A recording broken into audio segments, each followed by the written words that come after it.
Stage now, Bob, to one of your fighters, Vasily Lomachenko. What's the latest? We heard that Devin is going to go to 140 to have that fight with Regis Prograis with Matchroom and DAZN for one fight. But where does that leave Vasily at this point? Well, he's rated very highly in all the organizations, so eventually he'll fight for a lightweight title. I think his mind right now is not on fighting. Very disappointed with the judges' scoring in the Haney fight.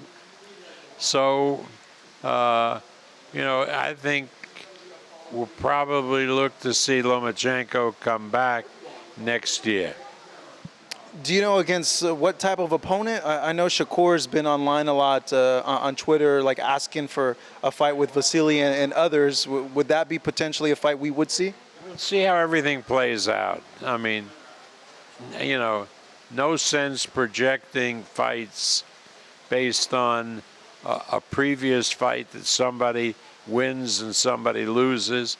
Like Shakur will have a fight definitely this year against the best available guy. There's Kambosos who will be fighting this year. So, there'll be a lot of options next year.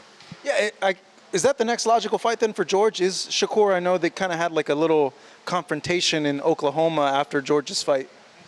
Well, again, let's see. Each of them will have an opportunity to win a title in the lightweight division, and maybe they decide to match up.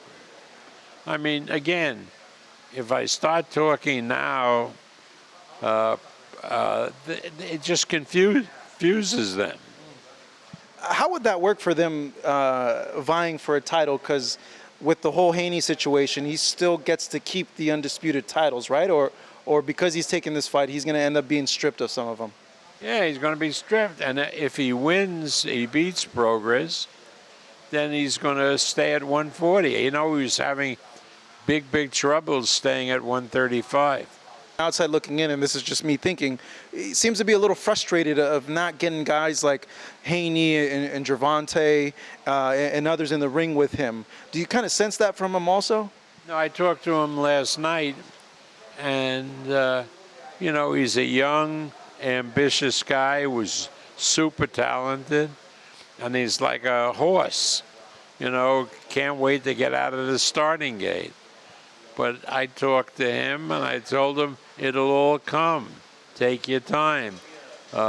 You're building up a tremendous record. You're making good money. The dream fights that you're looking for will be there. Maybe not this year, but next year or the year after. And how did he take that? Good. He started with Top Rank when he was a baby, and he therefore lacked some maturity. And now as he's getting older and understands everything, he's becoming more mature, not only as a fighter, but as a person. So, yeah, he's highly intelligent, and he understands. How did you take the supposed offer that was sent to him from Devin, the 20 or 25% for a fight? Was there any real substance behind that?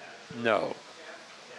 I don't think Haney was particularly anxious to fight Shakur because it's frankly probably a fight that Shakur is going to win. So Haney is better off fighting at 140, where his body is calling for, because it's more and more difficult for him to make the 135 limit. When you look at Devin's situation in this one fight that he has with Regis, do you feel that he beats Regis given Regis's last performance? And two, I would imagine the door's still open for him to come back. Is it the plan at all to get him after that Prograis fight? Well, it depends on who he wants to fight. I think if he beats Regis, he's going to look to fight Teofimo. and he'll come back, and that's a huge fight. In your opinion, does he beat Regis? I don't know. That's, again, Regis didn't look like the same Regis that fought the close fight with Josh Taylor. He just didn't. But whatever the reason was, you can't write him off based on his body of work. And if Regis goes back to where he was, then he against Haney will be a very competitive fight. If he is on the same level as he showed in his last fight, then Haney will beat him quite easily. So it is what it is. But you can't write a guy like Prograis off based on the performance in one fight.